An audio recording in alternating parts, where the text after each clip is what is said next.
All right, welcome to my channel.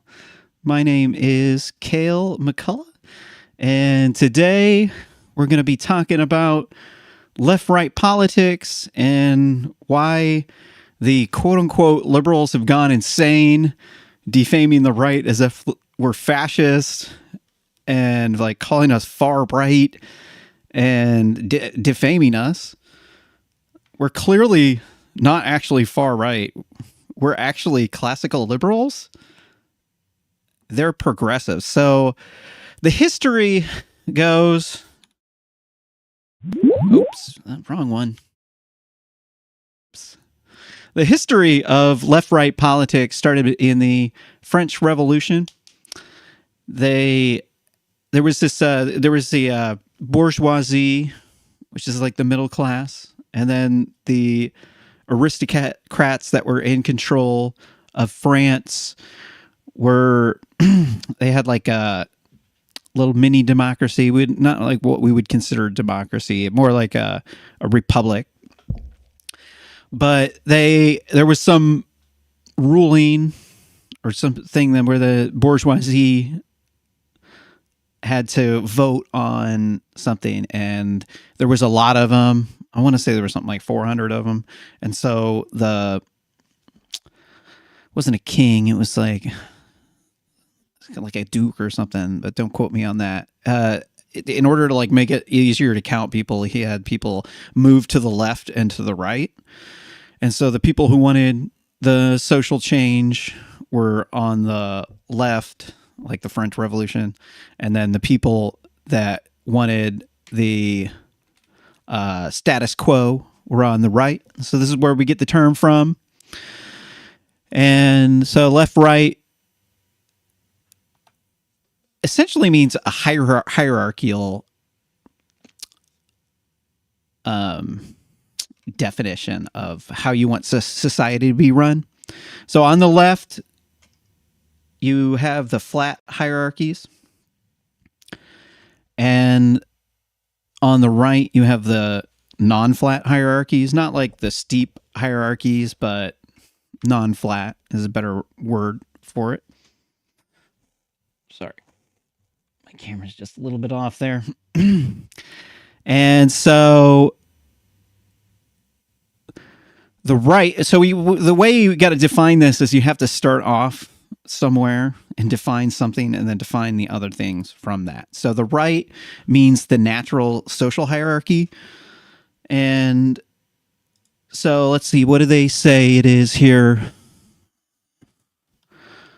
So social hierarchy is typically considered like the most common classes are like low class, middle class, and upper class. So natural social hierarchy means that you let the people deal with it. You don't have the government interfering with it. And on the right are your classical liberals. They don't want government interference. They want negative rights.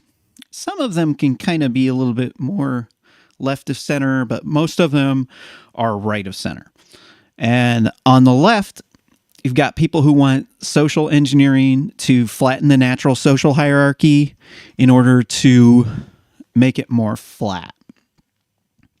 They want things like affirmative action, ESG, which means environmental social governance, which if you're not too familiar with this, if you've heard about it, but you think it's a conspiracy theory, you should probably look it up because it's pretty scary what BlackRock's doing with the ESG. Recently, though, the CEO of BlackRock has said they're going to back off of ESG. So they've been forcing ESG on corporations, like not investing in any corporations that don't have a quote unquote diverse board, which diverse basically means non-white and more women, as if, you know, your skin color actually makes you diverse. The problem with this whole notion that the left represents diversity and that diversity is skin color is that they did some studies that showed that quote unquote diverse teams are more innovative, productive, and profitable. And the problem with these, we call these the doctrine of diversity studies. because they have like some religious adherence to diversity. And the problem with them are that in the US, it's illegal to hire by race or gender. So the corporations that they're studying, what they did was they went around and they hired the best and the brightest people from around the world. And then they said it was diversity that made them more innovative, productive, and profitable. The problem with this here is that they're saying essentially that white people are inferior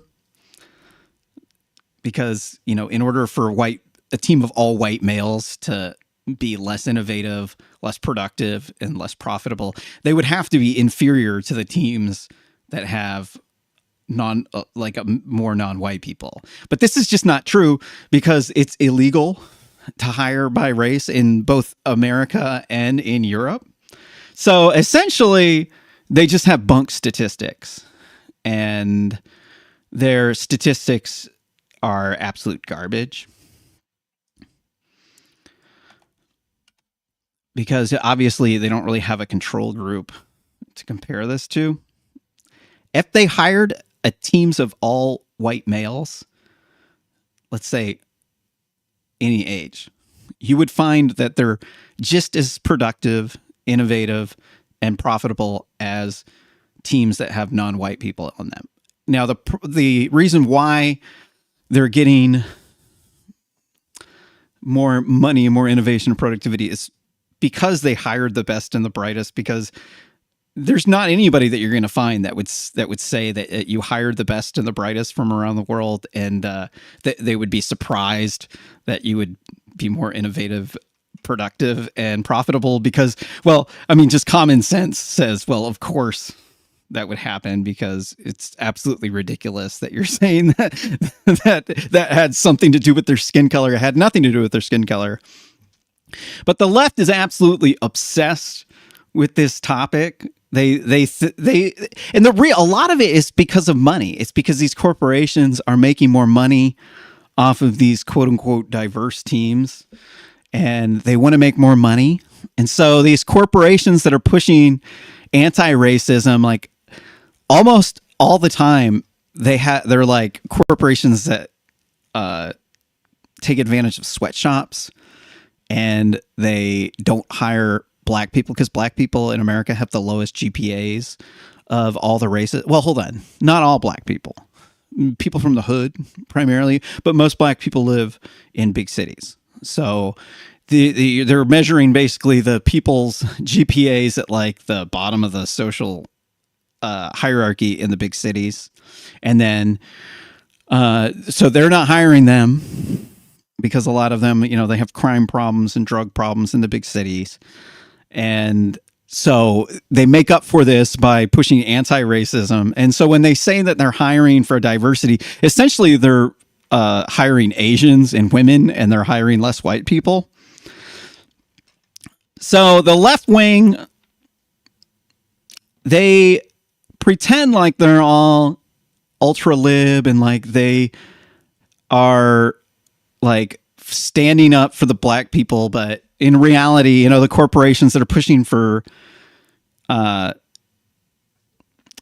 like gender equality, a lot of times the CEOs and the executives, the people higher up in the corporation, have like a frat boy atmosphere, and they're like sexually harassing women, having sex with the employees, and they're like, they've been underpaying the women. So that's why they're pushing for it. So it's like the people at the top are the guilty ones. Like the companies that are pushing for clean energy tend to be mega polluters. It's like they're atoning for their own sins. So they claim to be like leftist, like they're like ultra lib, but then they're in these ultra authoritarian corporations. So here, let me get back to the definition of left and right. So the left doesn't really stand for flattening the social hierarchy completely, but the far left supports a completely flat social hierarchy. like socialism. Socialism takes many forms. It can actually be far right or far left, as we'll see here in a moment. Communism has one of the flattest social hierarchies possible. Anarchy is the flattest social hierarchy theoretically possible. So the far right, they support a top-down controlled. Wait, hold on. Let me back up. The far left is supports bottom-up controlled society by the flat social hierarchy. And then in contrast, the far right supports a top-down controlled society by the elite groups at the top of the far right, or the steep social hierarchy. And so examples of far right would be KKK. Zionism is a little bit, it's like borderline. It's not really far right. I mean, it is a Jewish state, so technically it's far right, but it's not, like, it's pretty ultra-lib over there. But the KKK is like pretty textbook far right. Then Sharia law and like ISIS is absolutely far right, pretty close to Nazi. Now, I'm not saying the Sharia law is like Nazi. It's pretty authoritarian. It's definitely authoritarian. Like, they stone women to death. That's as misogynist as it gets. Then fascism. So the left has been calling us fascists. They don't really know what fascism is. So today I went through, and I've been meaning to read the Fascist Manifesto for a while so that I could do a video on it. I read it today. So they say that fascism isn't socialism, but I can pretty definitively prove to you that it is socialism, but it's totalitarian socialism. So socialism in the context, what does Wikipedia say? It says it's a far-right, authoritarian, ultranationalist political ideology and movement characterized by a dictatorial leader, central autocracy, militarism, forcible suppression of opposition, belief in natural social hierarchy, subordination of individual interest, and the perceived good of nation and race, and strong regimentation of society and economy. Okay, so this absolutely is not what the Fascist Manifesto says at all. So the Fascist Manifesto specifically says that fascism is totalitarian state control, where the state controls absolutely everything. That is called socialism. Socialism is here defined by the American Heritage Dictionary as any of various theories or systems of social organization in which the means of producing and distributing goods is owned collectively or by a centralized government that often plans and controls the economy. So that would be fascism. So Wikipedia says socialism is a political philosophy and movement of encompassing a wide range of economic and social systems, which are characterized by social ownership of the means of production, as opposed to private ownership. So we're going to go over here into the Fascist Manifesto and look at this. Wait, hold on. Is that what I wanted to do? What does private property mean? Private property is a legal definition of the ownership of property by non-government legal entities. Okay. So let's go in and look at what the Fascist Manifesto says about it. I went through and I highlighted the important things for us. So it says fascism is therefore opposed to all individualistic abstractions based on 18th century materialism and is opposed to all Jacobinistic utopias and innovations. What does that mean? Jacobinistic utopias are like a leftist utopia where there's like a flat social hierarchy. And materialism means that, wait, sorry, I should have this.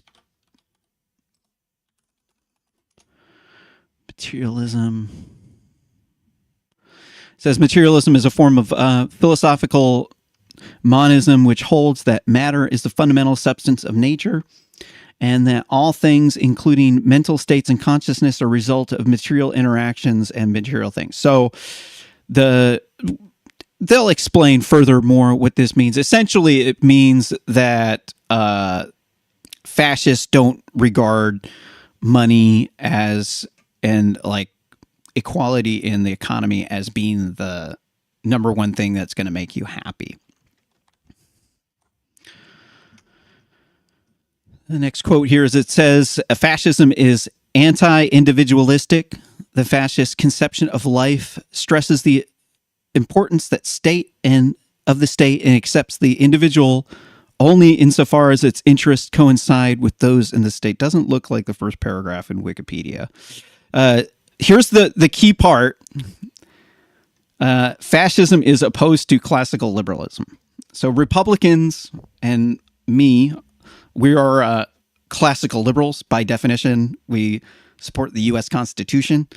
We are opposed to positive rights. So classical liberalism means that you support negative rights, which means restrictions on government actions such as freedom of speech, freedom of religion, freedom of the press, right to bear arms, due process, all the good stuff in the U.S. Constitution.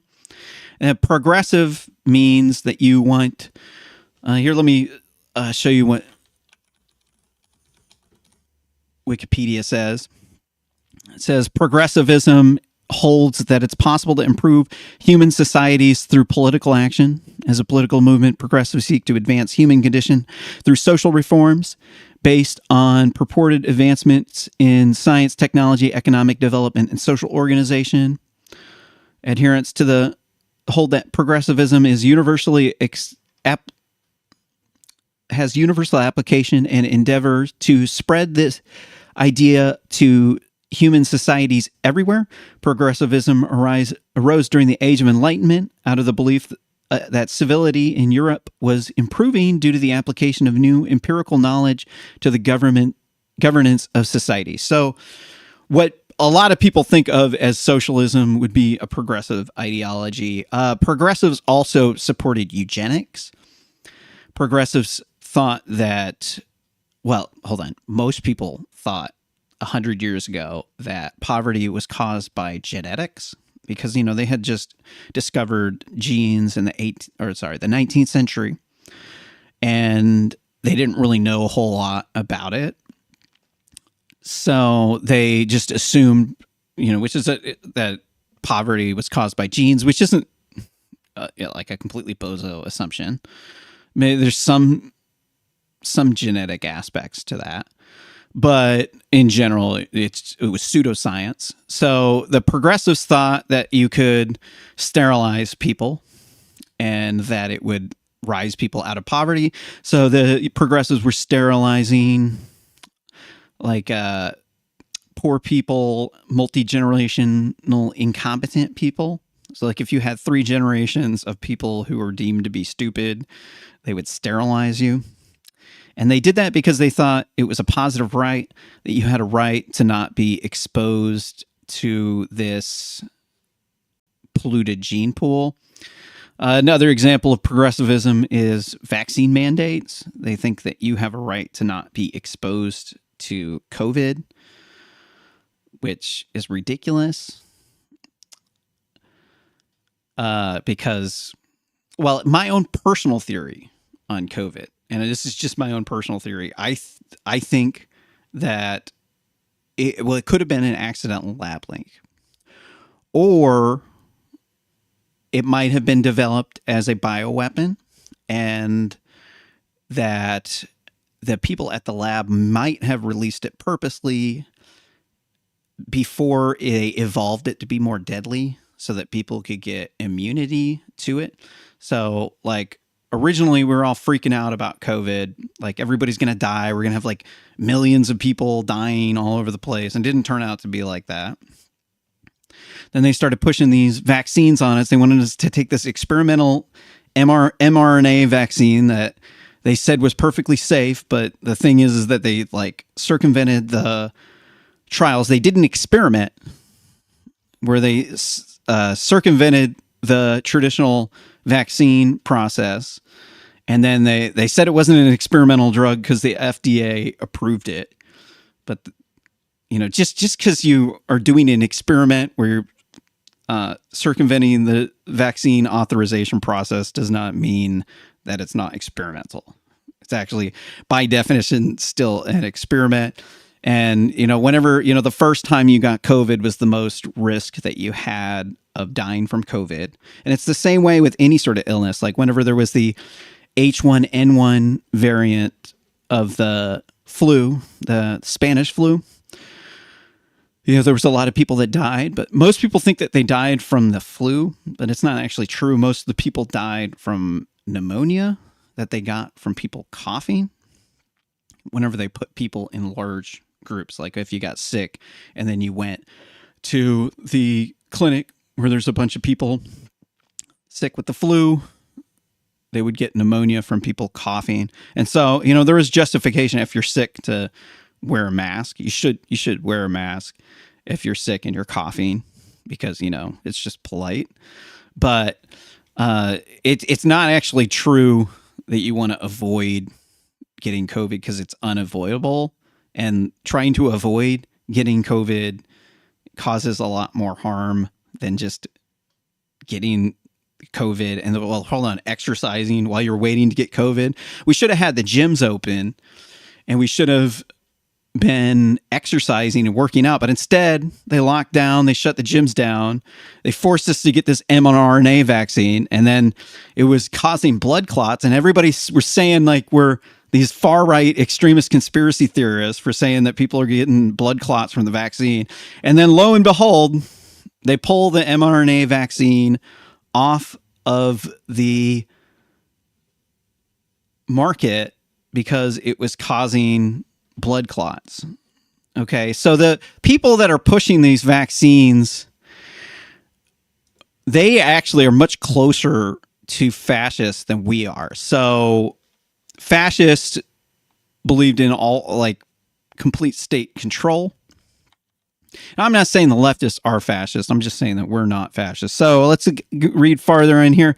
It says fascists believe liberalism denied the state in the name of the individuals, and fascist reasserts that the state is acting for the individual.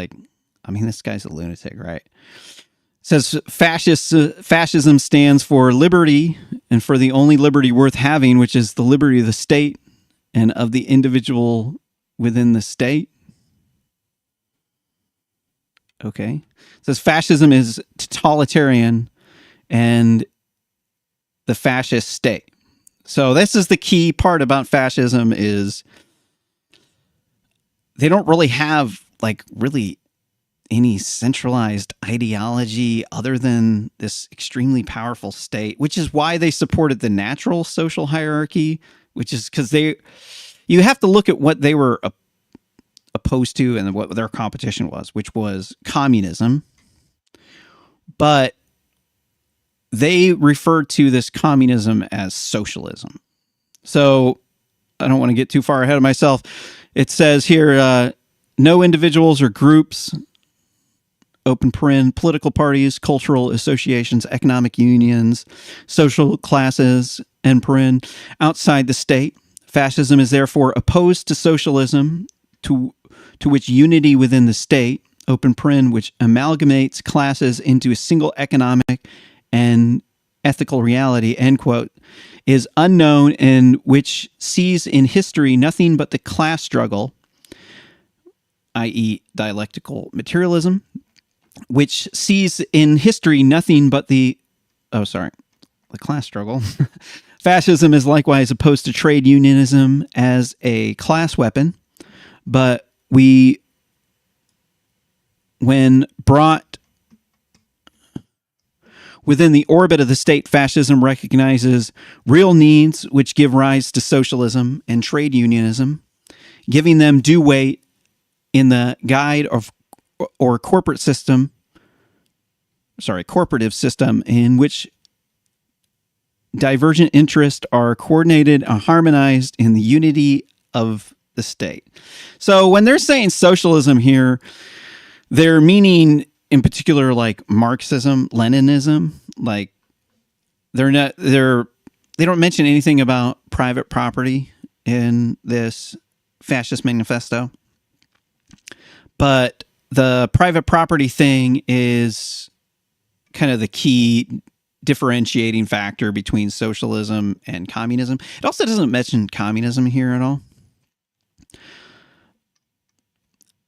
So it says fascism is therefore opposed to that form of democracy which equates a nation to the majority, lowering it to the level of the largest number. That's pretty stupid. So the leftists think that the minority should rule. They don't think that the majority of white people should be able to have any sort of opinion on open borders. They think that if you're opposed to open borders, that you're a white supremacist, white nationalist, far-right extremist who is going to go and like gun down a bunch of kids at a school. Like, I've actually had people tell me this on multiple occasions. It's actually something that they think. So it says, not a race, or fascism is not a race or a geographically defined religion, but a people, or sorry, the fascist state is not a race or a geographically defined region, but a people historically perpetuating itself, a magnitude unified by an idea and imbued with a will to live, the will to power, self-conscious personality. Like, most people think that fascists were all like these anti-Semites that hated Jews, but it's not actually true. The Nazis hate well, a small percentage of the Nazis hated Jews. Most of them were just against communism and capitalism, and then Nazism was the popular choice in their country. But they didn't actually plan on killing the Jews. Like, the plan for the Jews was,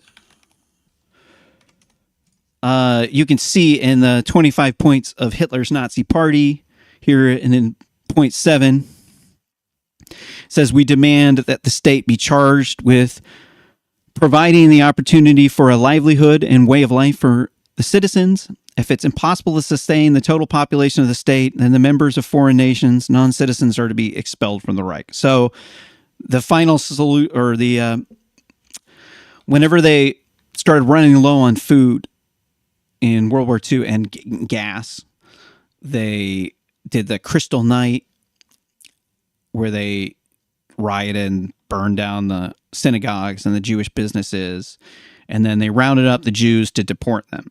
At that point in time, they had no intention of killing them. It was whenever they started rounding them up, they're like, okay, we're going to have to expel these people out to Russia, and they're going to have to pay for their food. They're going to have to like put them out there, which costs a lot of resources. And then Russia's going to absorb this population, and then a small percentage of them are going to join the military and then fight them back. And so instead of doing that, which they should have done, they instead sent them to the gas chambers, which is, an absolutely disgusting, despicable thing to do. They should never have done that. But people think that it was just the Nazis that were anti-Semitic, but it's not actually true. The communists were also too extremely anti-Semitic, and also a large percentage of America, because Jews were the ones that ran the banks, because it was illegal for Christians to charge a usury. So they called the Jews the money changers. And the Nazis were modeling their system after the Democrats, after the progressives' sterilization policies and Jim Crow. Only they thought that Jim Crow was too racist, because they had the rule where if you had one drop of black blood in you, that you were not white. And then so the Nazis then said you had to have 2 Jewish grandmothers and grandfathers.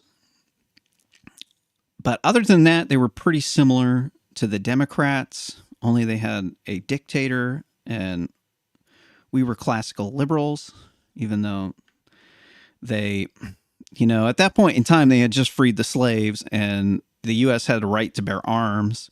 And so they were worried that the newly freed slaves were going to take up arms and try to overthrow the government, which is a legitimate fear.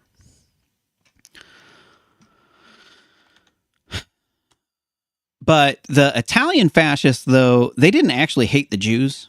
They just wanted the Jews to denounce. So what was going on was there was this protocols of Elder Zion conspiracy theory that came from the Russians.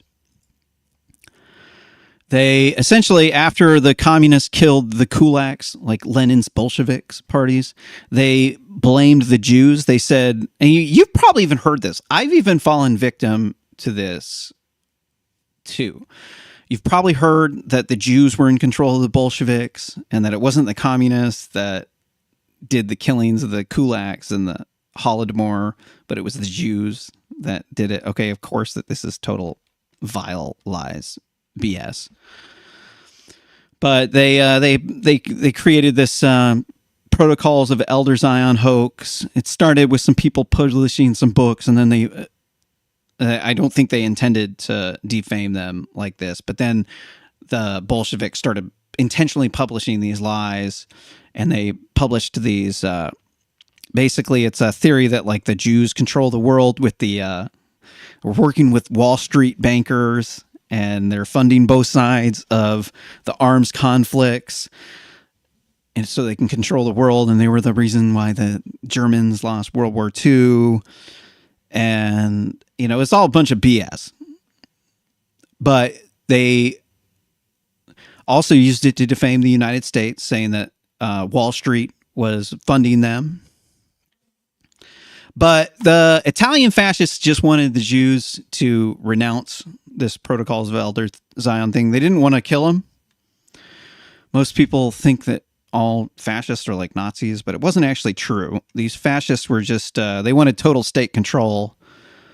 And so the options that you had were the democratic socialist, the communist, and the capitalist. And then they were creating their own stark contrast, their own version, their own alternative that was supposed to be a centrist ideology, right? It was supposed to be in between communism and capitalism. And so that's why they supported the natural social hierarchy, because they were saying they're not like the democratic socialist who want to create this Jacobian utopia, i.e. a leftist utopia where there's no more poverty.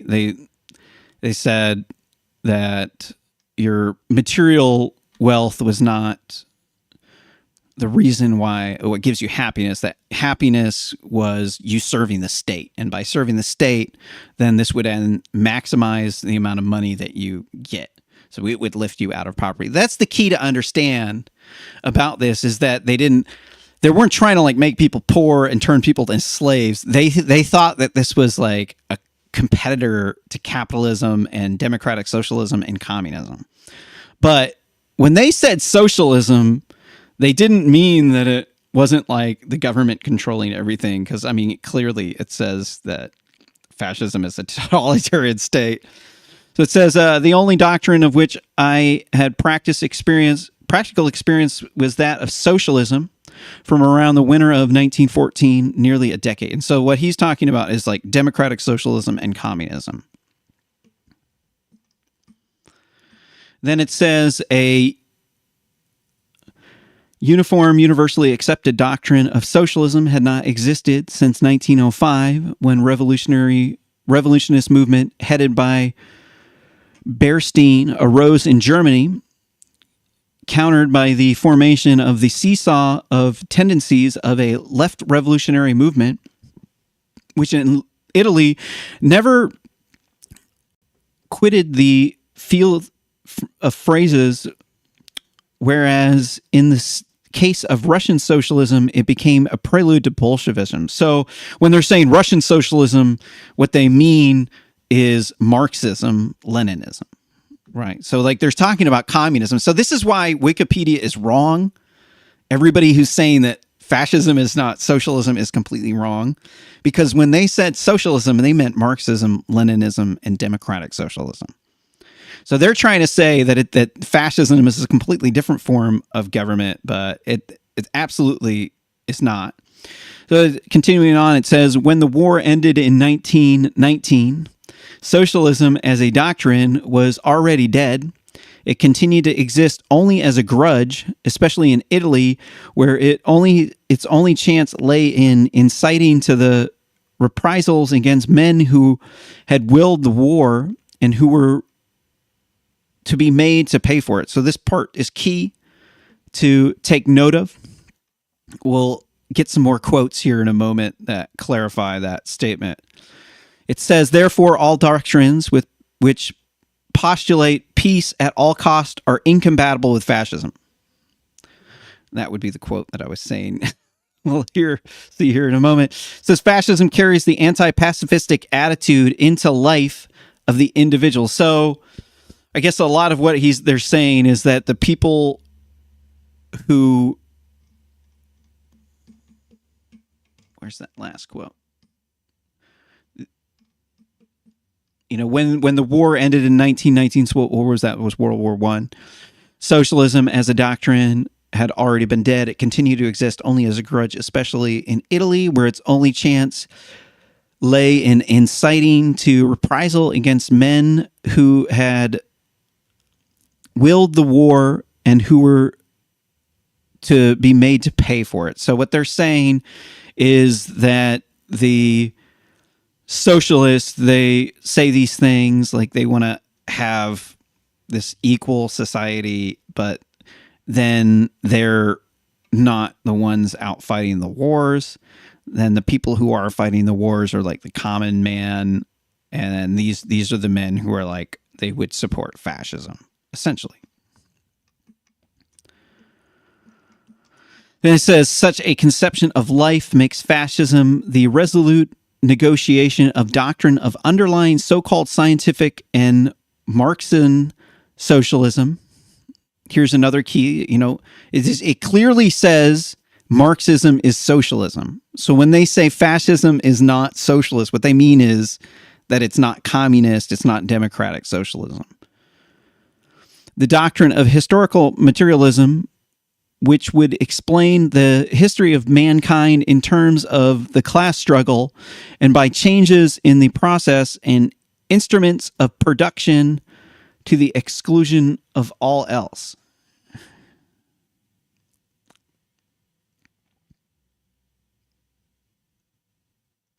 So what are they saying here?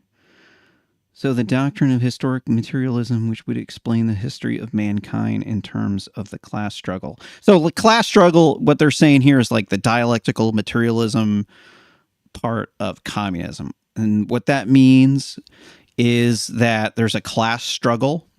There's like the bourgeoisie, and they're the middle class, and they are taking advantage of the workers. So the workers are, well, we would consider workers to be bourgeoisie today. So bourgeoisie back then would not be very wealthy today. They would be middle class at best, maybe lower middle class. But they said that those were the people that were like taking the money.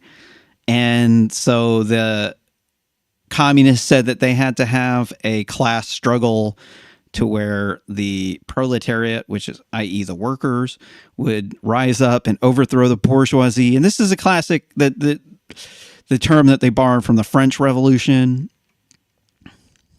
And it's kind of like a veiled attack at liberal democracy, because the bourgeoisie in the French Revolution, they voted.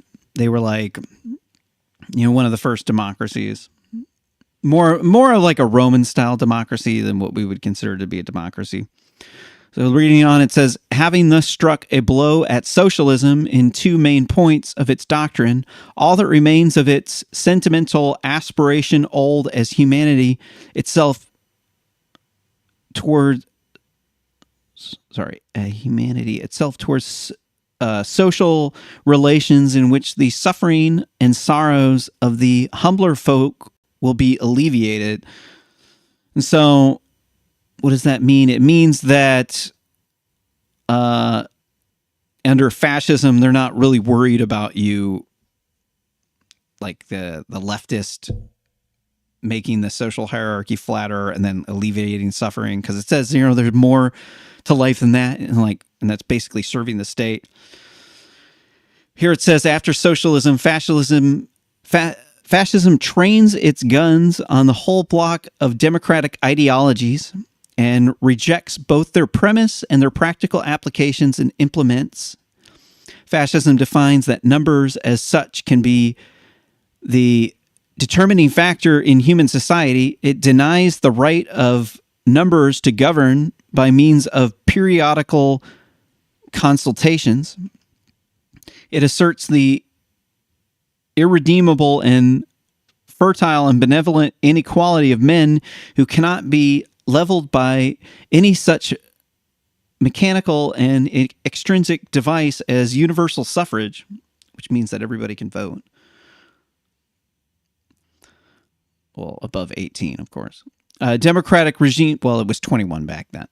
Democratic regimes may be described as those under which the people are, from time to time, deluded into the into the belief that they exercise sovereignty, while all the time real sovereignty resides in and is exercised by other and sometimes irresponsible and secret forces.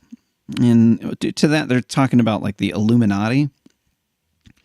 Democracy is a kingless regime infested by many kings who are sometimes more exclusive, tyrannical, and destructive than one, even if he had been a tyrant. This explains why fascism, although for contingent reasons, it was Republican in tendency prior to 1922. Now, they don't mean like Republicans in the U.S. who are classical liberals. They mean like a republic. And they abandoned that state before the March on Rome, convinced that the form of government is no longer a matter of preeminent importance.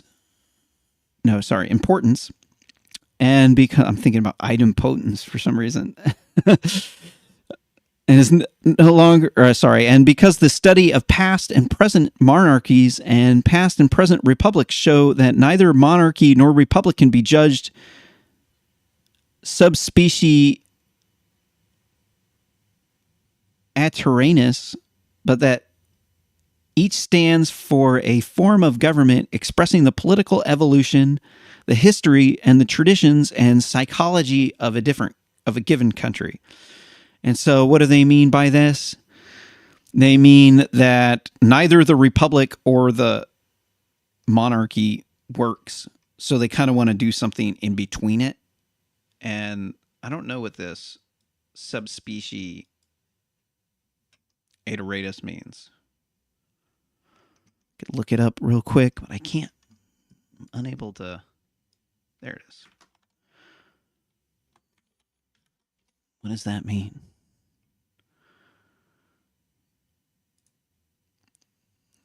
It says it's the essential or universal form or nature. Well, that pretty much is what I said. They wanted some sort of like in between that wasn't democracy, it wasn't a republic, and it wasn't a monarchy. I.e., they have a dictator, right? So it's like a far right thing. So it says fascism is definitely and absolutely opposed to the doctrines of liberalism, both in the political and economic sphere. And so what they mean is like the actual definition of liberalism, which means a political theory founded on the natural goodness of humans and autonomy of the individual, and favoring civil and political liberties, government by law with the consent of the governed, and protection from arbitrary authority. So that's what they were saying, that the democracy deprives people of their individualism and liberty because you've got like this majority of people who are voting, and then you only get what they want. So let's say it's like a simple majority. It's like 51% of people are voting for, well, it doesn't, a simple majority doesn't mean it's over 51%. It's like the majority of voters. So for instance, if we have two parties voting, and one gets 45 votes, one gets 46 votes, and then there's like 100 people voting, and then there's 9 people who don't vote. That's the simple majority would be 40. Or no, sorry, that's the plurality. So sorry, I apologize. I've been confused about that myself. That's what a plurality means. Plurality means plural, as in there's more than one. So when there's one, some people think of plurality means like it's 2/3 or more, but it's not. It can be less than 50%, but it's whoever has the most votes. And then a simple majority is slightly more than half. But what they're saying here is that when you have a democracy, that when people vote, it's kind of fake, and then the people who are running the country, they do whatever they want, and it's not really actually real liberty. You know, they thought this fascism thing was a freedom movement. It's so ironic. Reading on, it says, in the same year, Marx, in his famous Communist Manifesto, launched the gospel of socialism. So here's more proof that when they say socialism in here, they mean communism. It's very clear. It says it right here. It's plain English, even though it was Italian. It's very clear that it says that. I'm not crazy.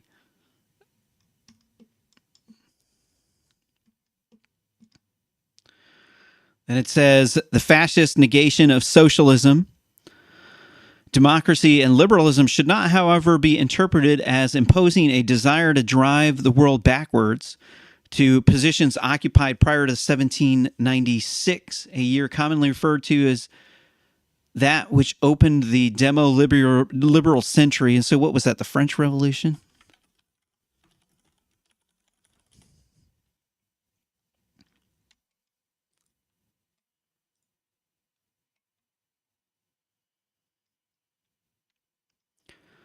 It says French Revolution was 89. So they're 1789, right? French Revolution. And it says, granted that the 19th century was the century of socialism. Was it? Liberalism, democracy, there was socialist countries in the 19th century. I mean, that one's just beyond me. Democracy, this does not mean that the 20th century must also be the century of socialism.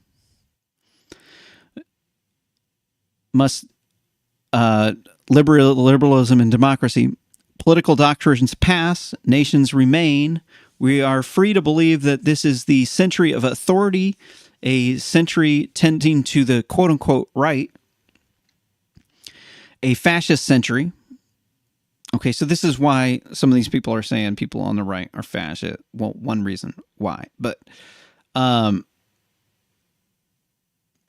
they say right, they mean natural social hierarchy. And so that means they're not trying to like socially engineer the hierarchy to be more flat. So who's trying to... Democratic socialists are trying to engineer it to be more flat.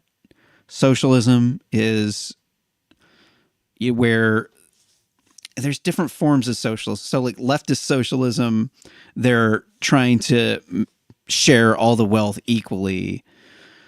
But socialism means that the state has control of the means of production, but the state is defined as the people. So it still means that the state owns the means of production, even when you have leftist socialism. But under fascism, they were saying that the state has the right to total control over absolutely everything.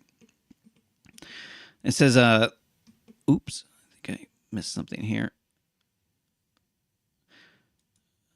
If the 19th century was a century of the individual, open paren, liberalism implies individualism, end paren, we are free to believe that this is the quote, collective, end quote, century, and therefore the century of the state, which is still socialism. It's still absolute state control of the economy with the dictator. But that's not like democratic socialism, but that's still socialism. It says, thus, the scientific socialism of Marx links up to the utopian socialism of the Fouriers, the Owens, the St. Simons.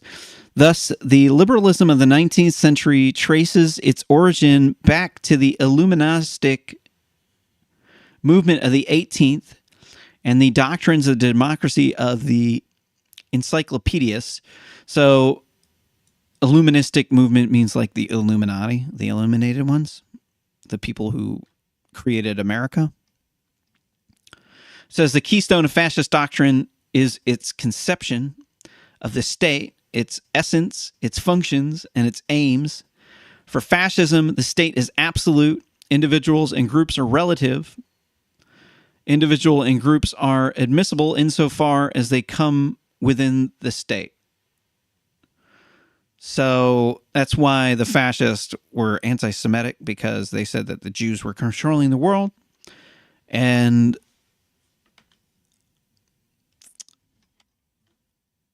then it says the state as conceived and realized by fascism is a spiritual and ethical entity for securing the political, judicial, and economic organization of the nation, an organization which in its origin and growth is a manifestation of the spirit.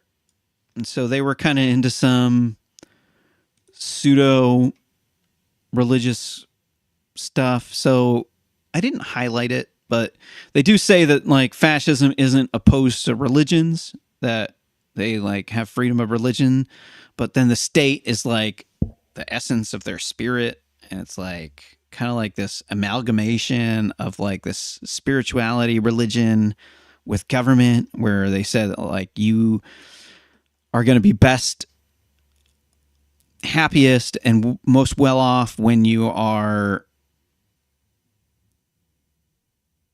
serving the state.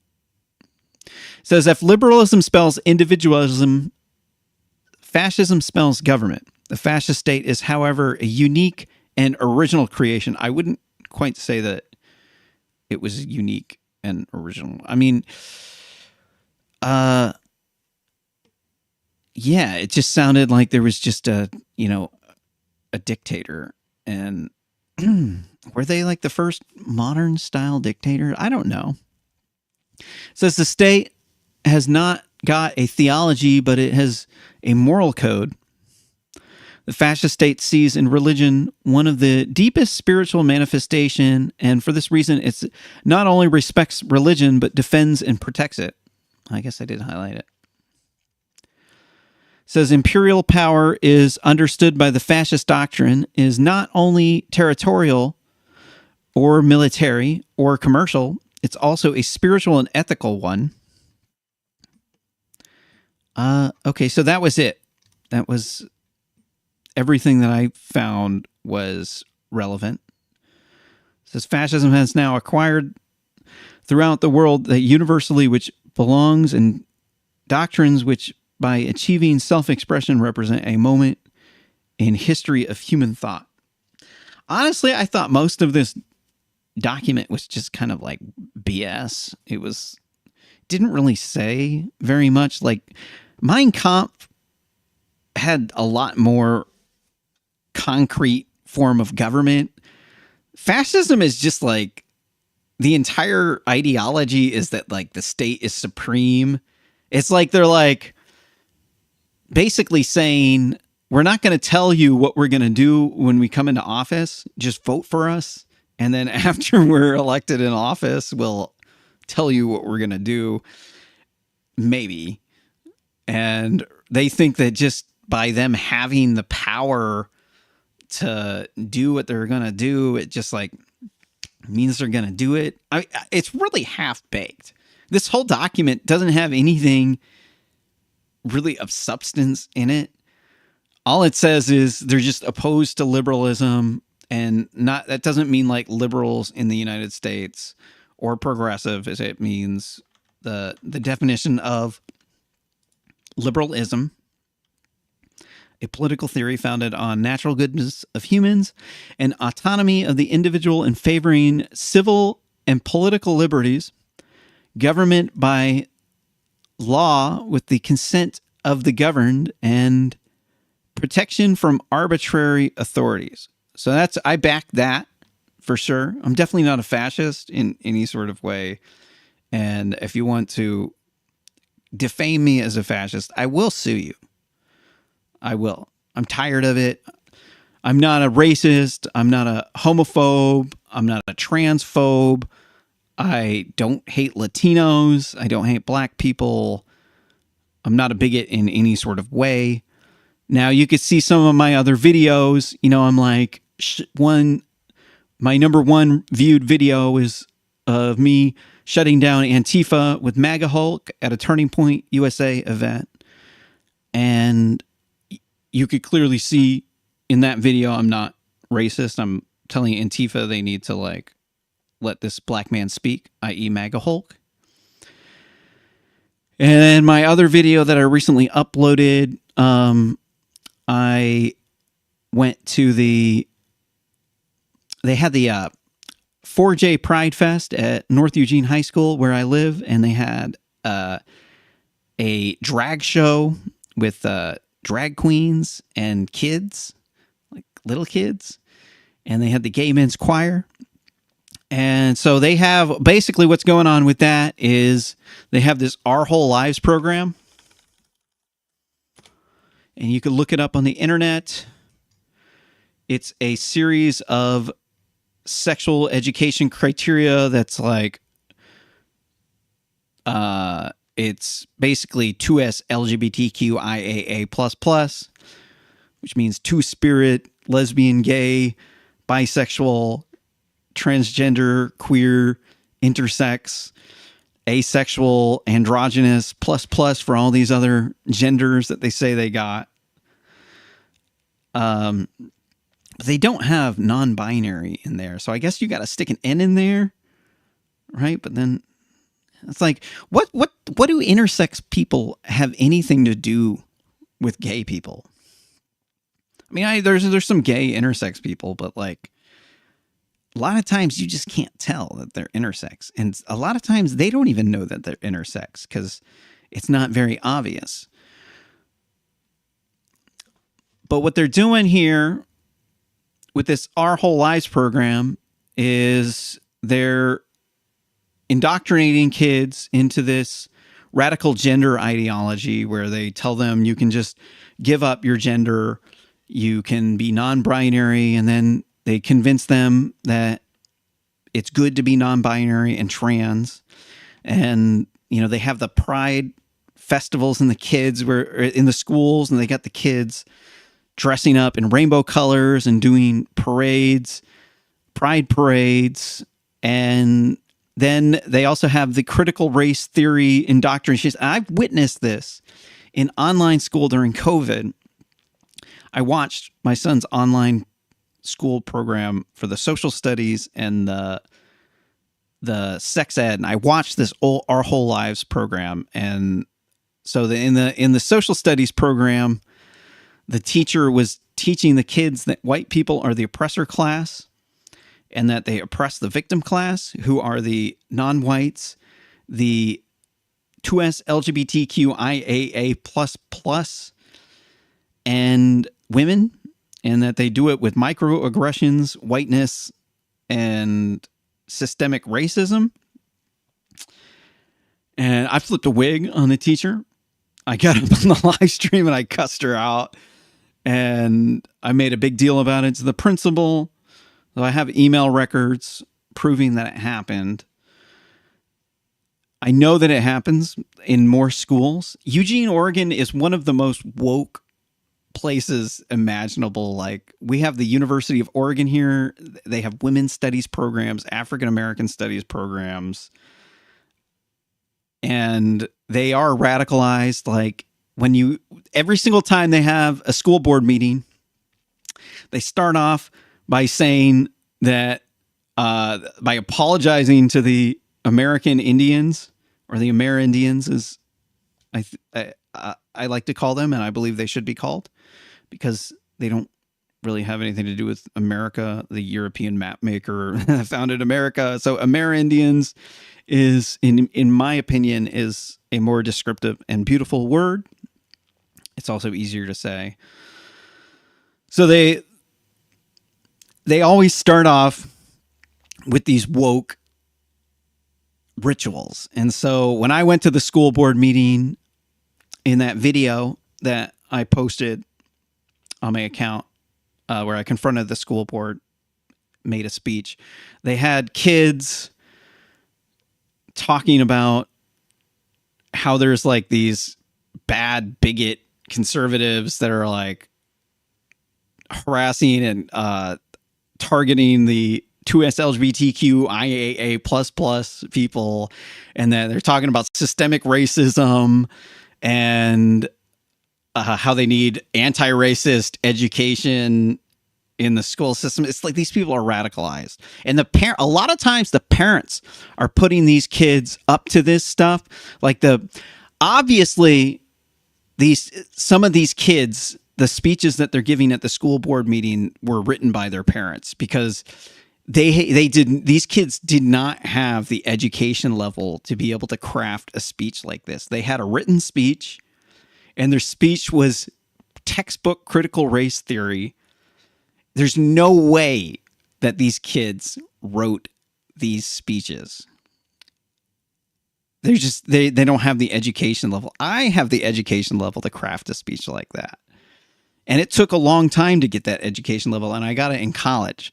And it was very clear that whoever wrote that speech was college educated. It was not a high school student who did that. What else did I want to cover here in this live stream? We covered the fascist stuff. We covered that if you want to defame me as a bigot, or if you want to say that I don't hate gay people, I don't hate trans people. If you want to say that, I'm going to sue you. All right. So I put out public statements that say that I don't hate these people. I'm not a bigot. I don't hate gay people. I don't hate trans people. I don't hate black people. I don't hate Latinos. I don't hate Jews. I don't hate any group of people who is not radicalized. I'm not a big fan of radicalized people, but even if they are, I might not even hate them too. But I'm going to reserve my right to hate radicalized groups of people, because, you put these people one-on-one and they're just fine. But then you put them in a group of people, and then the mob mentality takes over, and then they turn into complete raging lunatics and assholes. So, you kind of have to not like them, because they just make it really hard to like them.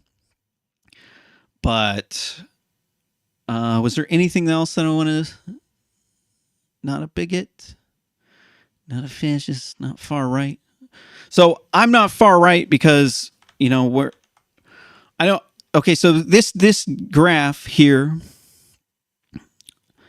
you can see here's the center, and then libertarians are center right, and then Republicans are a little bit farther. I'm a Republican. Okay. I don't support top-down controlled societies at all.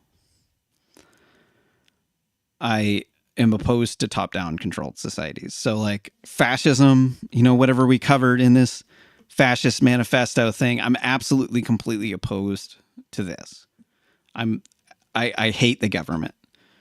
I think they're completely incompetent. They're run by, I would share their opinion that the government is, there's a bunch of really bad people who run the government, but I don't think that the state, having an ultra powerful state, would be the solution to tyrants running the government. Sorry, let's say democratically elected kingmakers.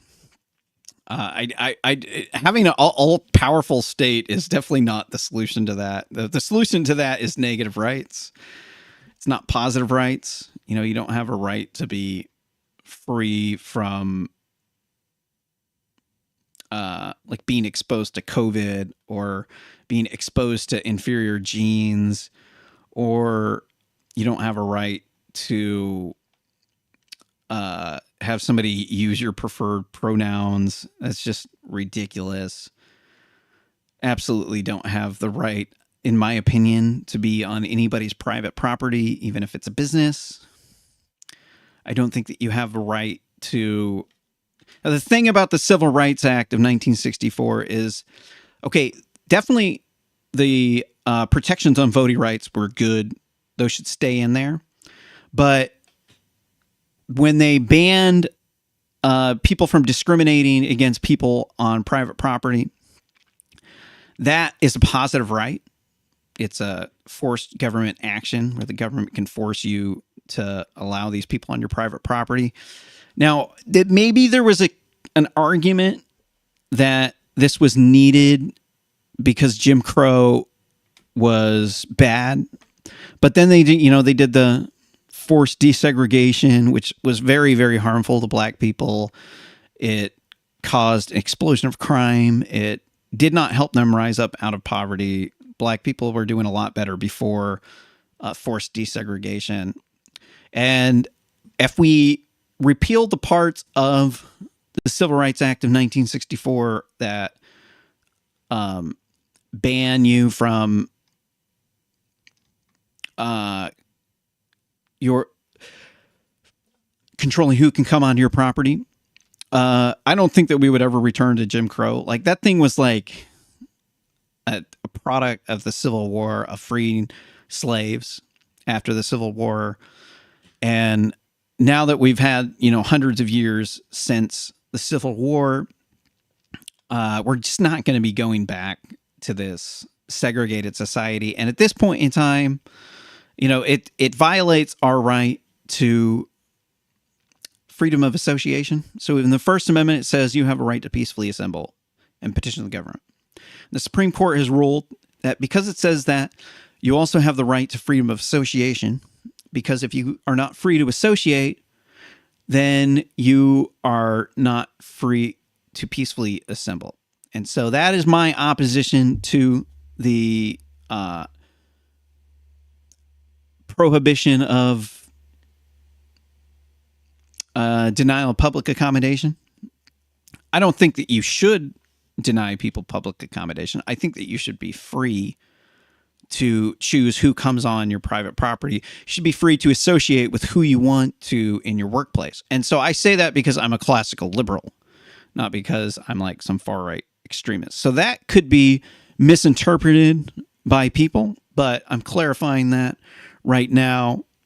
I believe that it's harmful to white people to not allow them to have freedom of association at their own workplaces, because it allows people to target us for our race by saying that we're racist.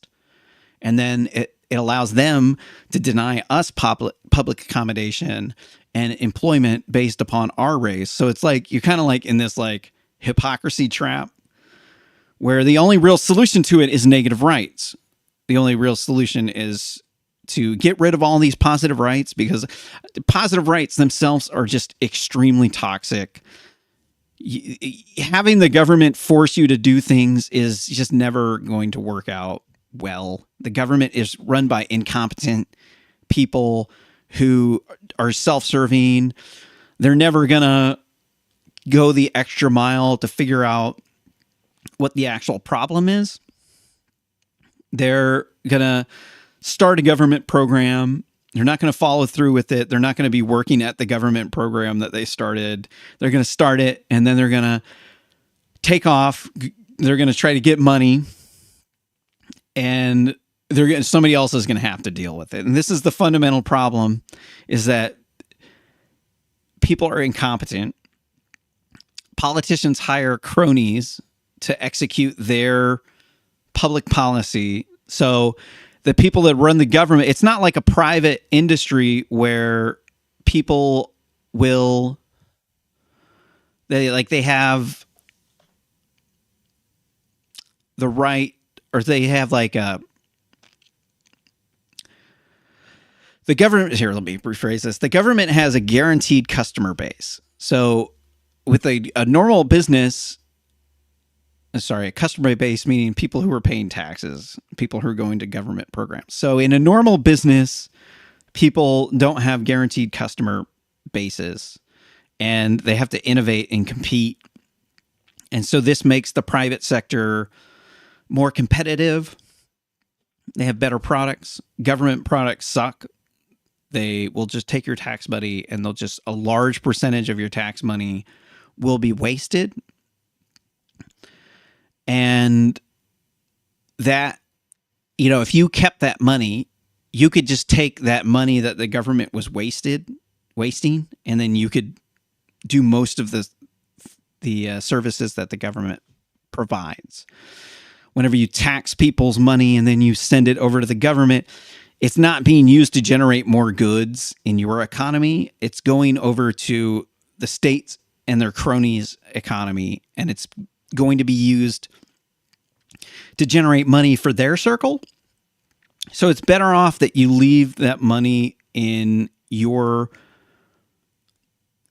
that you not tax the rich, and that you just allow them to keep the money, and then they'll buy stuff, and then people will like give jobs to the community, and then that job is going to help you out quite a bit more than any of these social programs. Like, you can't raise a family on food stamps and welfare, not at all.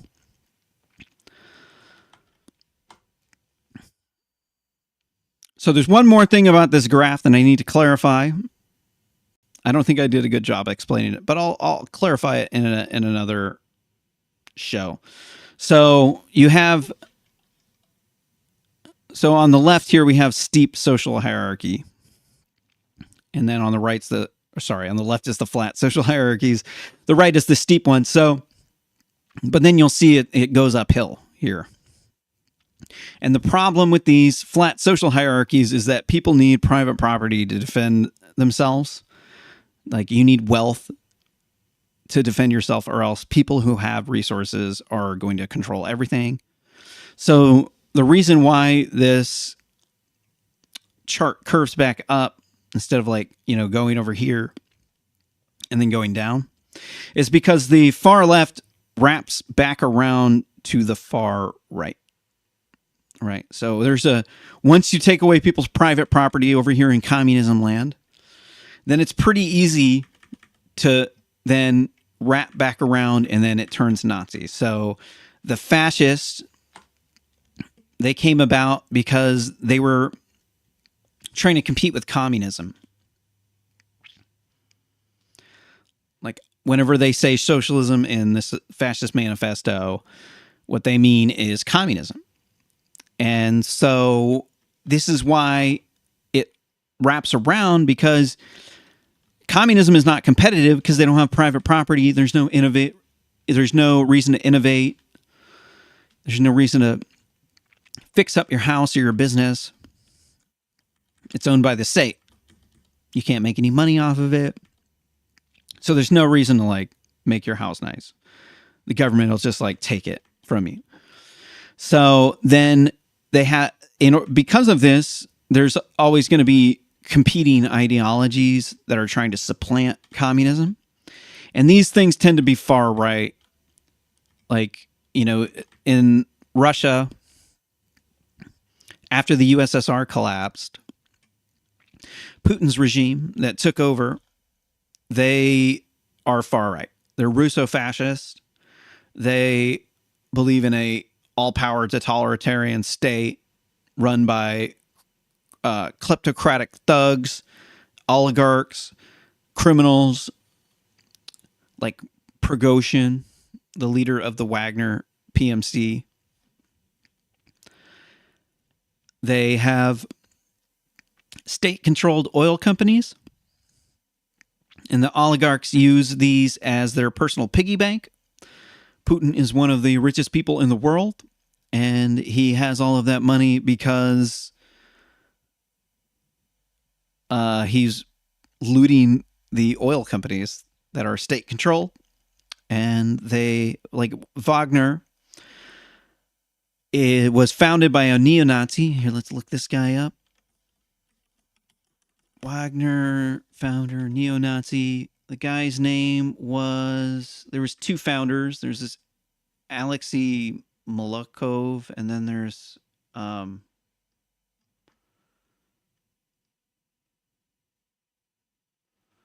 this guy's a neo-Nazi too. So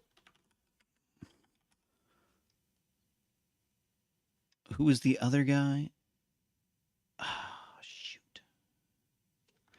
It always comes up. I don't know why it didn't come up.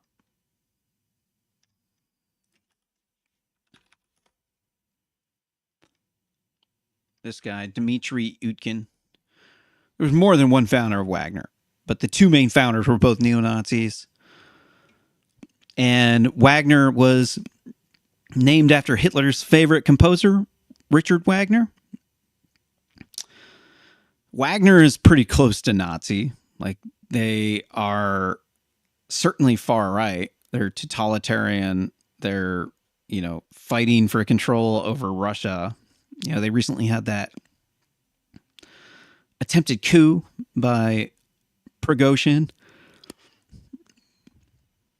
They took over that one military base that was had the airfield. And they were going to march on Moscow. And then at the last minute, they turned around. Not sure exactly what happened on that. But, you could see that these groups are fascist-like. I don't think they have a particular political ideology. They just want total control. And the reason why was because, they used to be communist. And then, whenever there's communists, communism is a failed ideology, has a flat social hierarchy. It's non-competitive. There's no reason to innovate and compete. The economy is crippled by the inability to trade. With capitalism, you can just give people money. But under a communist system, you have to have the central government international purchases, and you have to have ways to trade. Like, I can't just give you some American dollars and then you can just give me the goods. You have to orchestrate a trade. There's all these extra overheads, and the central government adds all this overhead. So that makes it so you're always going to have these competing ideologies that pop up. And it's going to be far right. So the far left always wraps back around to the far right. But this is not true with these centrist ideologies like classical liberalism, libertarianism, republicanism.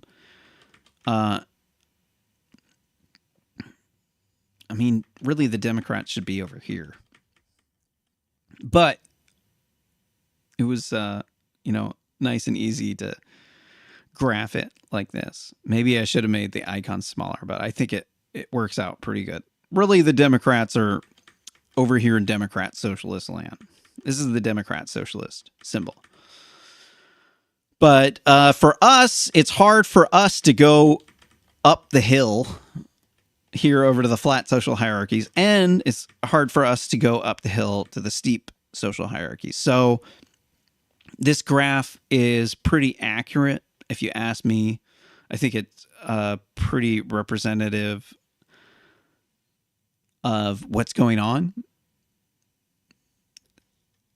The KKK is just about as bad as Sharia law, if you ask me, but I think Sharia law is worse. They're more brutal. They kill a lot more people. They're way more misogynist. They stone women to death. They burn people alive in pits. The KKK did some bad stuff, but you gotta understand the KKK was their heyday was over 100 years. When they killed 3,500 people. You do the math. They killed about one person per state on average per month. So while that's not okay, that's very low compared to the murder rate today, especially in large Democrat-run cities, especially with the murder rate in the black community is sky high. There's 20,000 murders in the U.S. each year, and over 10,000 of them are committed by black people, almost all men, and most of the victims are black males. So, the black males in the U.S. kill 3 times more people every year than the KKK did in 100 years. So that goes to show you that, I certainly Sharia law and the Muslims are worse. No, not the Muslims. The ISIS are worse. Now, not all Muslims are like that. There are some moderate Muslims, but certainly they're way worse than the KKK. They killed a heck of a lot more people than the KKK. They stone women to death. Like back when the KKK was around, they hung people a lot. So I mean, they lynched some black people. They also lynched a lot of white people too, and it was pretty common for black people to lynch other black people during that time too. So it wasn't just white people lynching black people. But I think that's it. I'm done for this. So yeah, don't defame me because I will sue you. I'm itching to sue somebody for defaming me over this.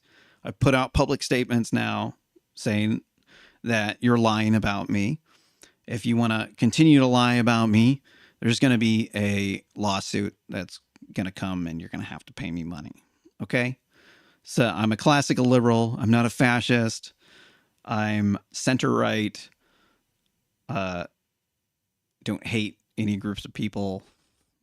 Don't hate gays. Don't hate trans people. Don't hate women. Don't hate black people. Don't hate Latinos. Don't hate Jews. I used to throw rave parties back in the day. I'm on the plur crew, dude. Like, you guys got us all wrong. You're like lying about us.